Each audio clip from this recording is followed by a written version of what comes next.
Have you ever heard of a hot wash?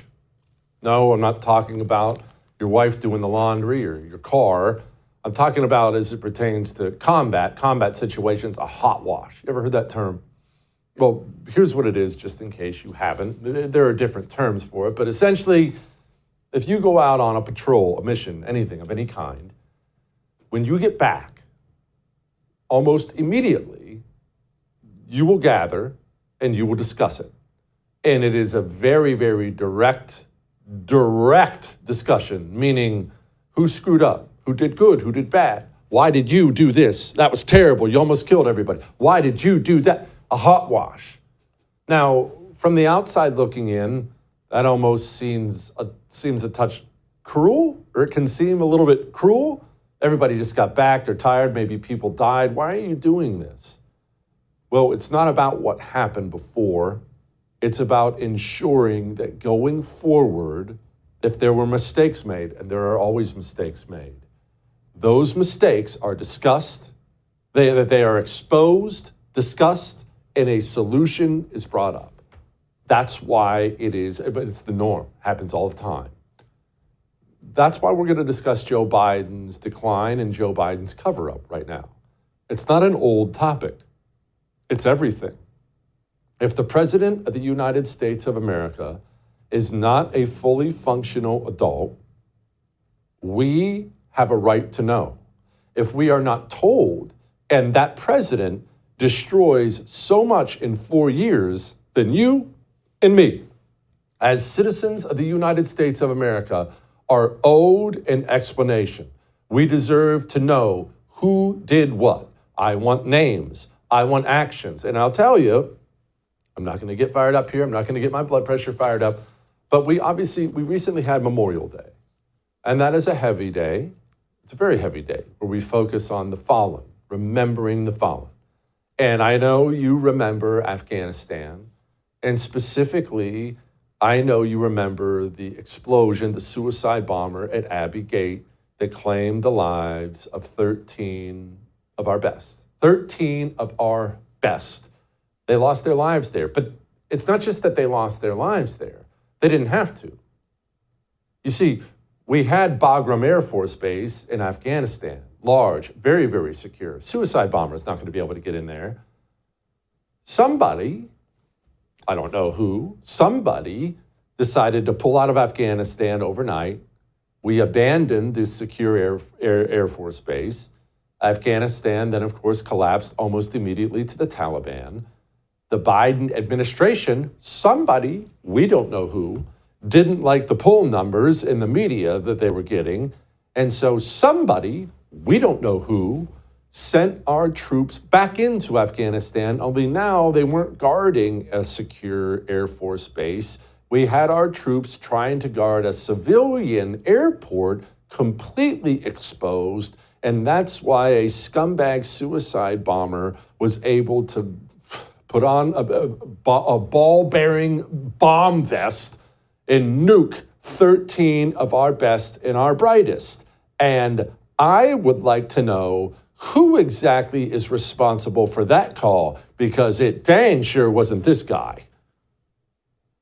An attack by a group known as ISIS-K took the lives of American service members standing guard at the airport and wounded several others seriously. We have so much to do. It's within our capacity to do it. We just have to remain steadfast. Steadfast. Ladies and gentlemen, they gave me a list here. The first person I was instructed to call on was Kelly O'Donnell of NBC. The first person I was instructed to call on. So someone with a name, a title, an address, a social security number, somebody made that terrible, fateful decision that ended the lives of 13 of our best and brightest. And I want to know who. I don't want his staff, inner circle. I want a name. I want to know who handed the president instructions. And I'll tell you something else, as an American citizen, I am owed a name. You are owed a name. And look, of course, now we know some of the names around Joe Biden. Who did what specifically, I don't know.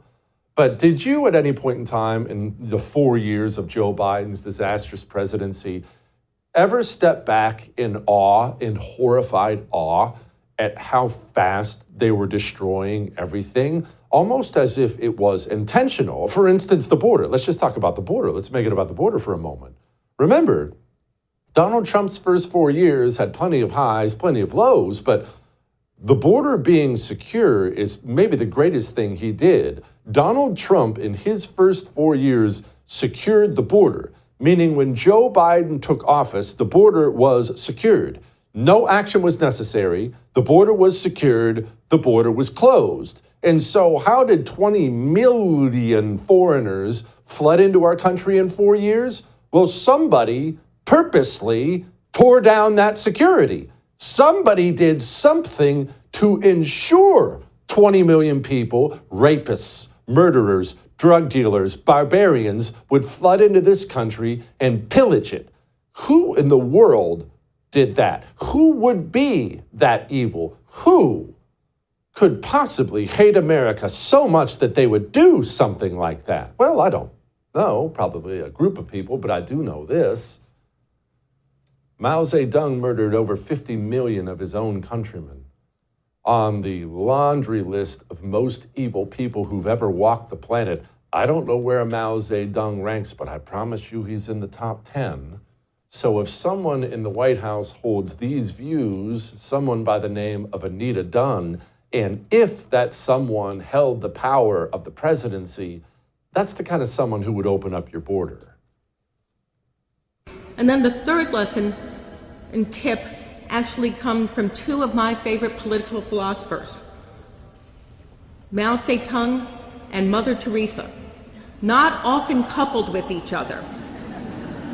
But the two people that I turn to most, in 1947, when Mao Zedong was being challenged within his own party on his plan to basically take China over, Chiang Kai-shek and the nationalist Chinese held the cities.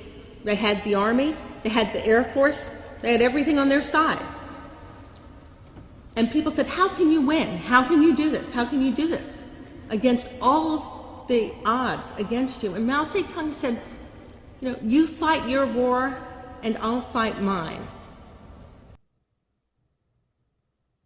You can hear the love and admiration in her voice. Maybe it was Ron Klain. Maybe it was Jill Biden. I don't know. Maybe it was all of these people. But what I do know is the country I love was put to the torch for 4 years by people who very clearly hated it. And what I do know is that person was not Joe Biden. Whether he loves the country or hates the country, I don't know. Obviously has not been a functional adult for some time. So I want to know who did it. I want to know the media people, names, organizations responsible for not disclosing what they knew about Joe Biden. I would thank you for coming to my YouTube channel, but I know how brilliant it is, and I know you love it here. So subscribe and watch. We're going to start really ramping things up and putting some funny stuff, some interesting stuff out there, some collaborations. Either way, my YouTube channel is officially the place to be. So stick around.